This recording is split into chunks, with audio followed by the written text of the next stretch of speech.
I'm here to talk about success. The first rule of success is to have a vision. You see, if you don't have a vision of where you go, and if you don't have a goal where you go, you drift around and you never end up anywhere. I mean, as you know, I was born in 1947 in Austria after the Second World War. So I was very fortunate that I stumbled on my vision.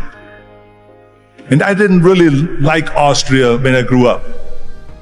I couldn't wait to get out of there. I couldn't see myself becoming a farmer or a worker in a factory or anything like that. Even though my parents wanted me to stay there and have a normal life. But that was their vision, not mine. My vision was totally different. I felt that I was born for something special, for something unique, for something big. And then one day I went to school. I remember I was 11 years old.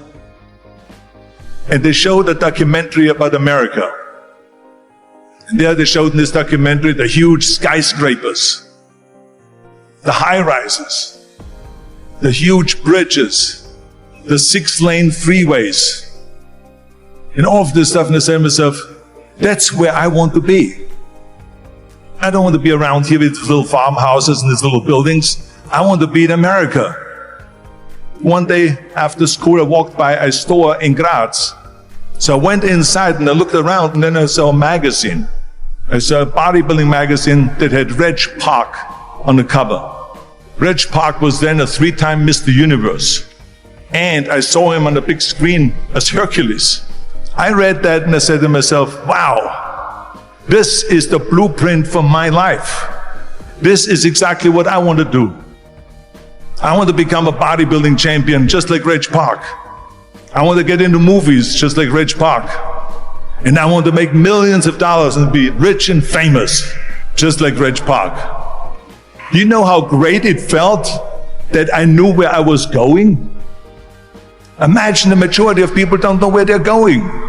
I knew where I was going, that I'm going to become this bodybuilding champion just like him. So it was just a question of how do you do it? I was so relieved, because when you have a goal, when you have a vision, everything becomes easy.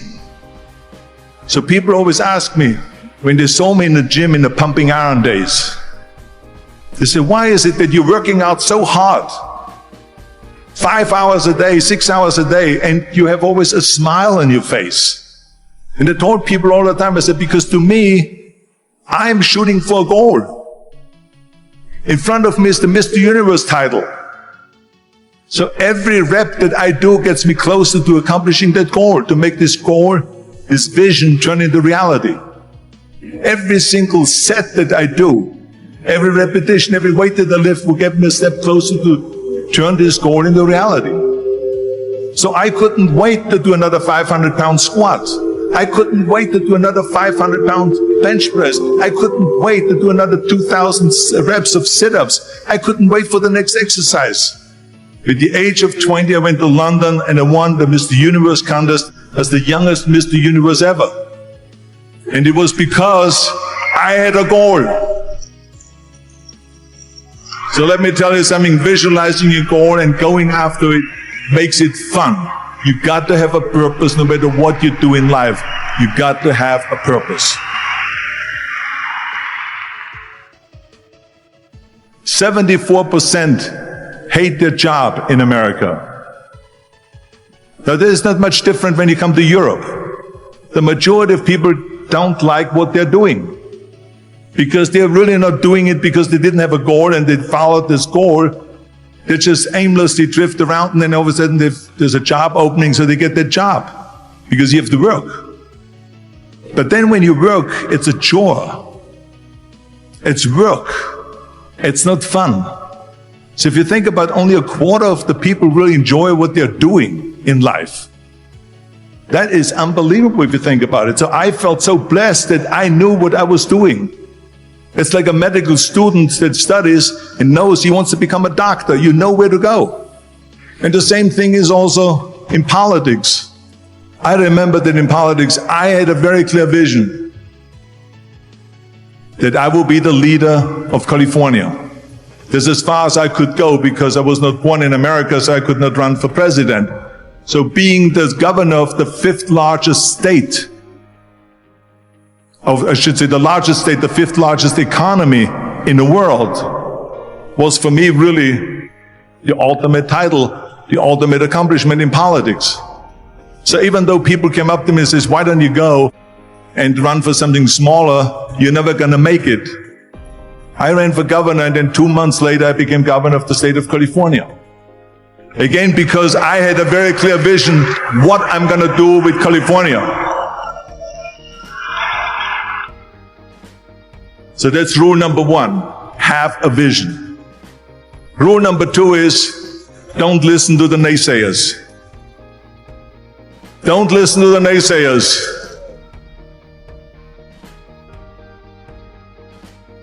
Everything I ever did, the thing that I heard out of people's mouth was, that's impossible. That can't be done. Oh no. That is exactly what I heard, and of course I proved to the people that it can't be done.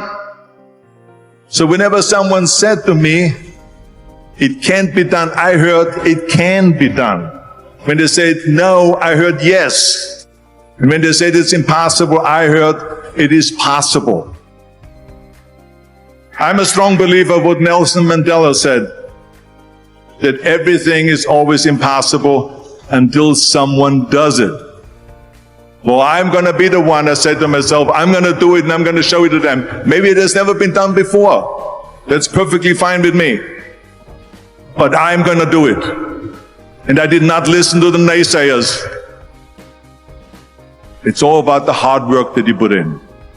I said to myself, in bodybuilding I worked out 5-6 hours a day. I'm going to do the same thing now for acting. And of course I went to college to study English. I studied the accent removal, acting classes, and all of this stuff all day long. I worked and I worked and I worked. And within a short period of time I made one movie called Hercules in New York, which of course went right into the toilet. But it didn't discourage me. I still had the same vision. And then all of a sudden I did Streets of San Francisco. I did Stay Hungry and Pumping Iron and The Villain. And then all of a sudden I was asked by Dino De Laurentiis and by Universal Studio to star in Conan the Barbarian. And after I did Conan the Barbarian, the director at the press conference said to the press, the director was John Milius. He said to the press, if we wouldn't have had Arnold, we would have had to build one. So think about that. The very body that they said can never be sold because the time is wrong. A few years later, I'm doing Conan the Barbarian, and it was the #1 hit at the box office when it came out in the summer of '82. Think about that. And the director says, if we wouldn't have had his body, we would have had to build one. So all of a sudden, my body became an asset, not a liability. And the same thing was with Terminator. After we were finished filming Terminator, Jim Cameron said to the press, if Arnold wouldn't have had that accent and talked like a machine, I think the movie wouldn't have worked. So think about that. The body and the accent that they attacked was an asset. But I didn't listen to those losers. I didn't listen to them at all. It's just the reality of it is that you cannot listen to the naysayers. So this is a very important lesson for all of you. So when someone says, no, this is a stupid idea, you in your mind, you don't have to say it, but in your mind just say this of you asshole. What do you know? Subscribe and leave your comments to watch more.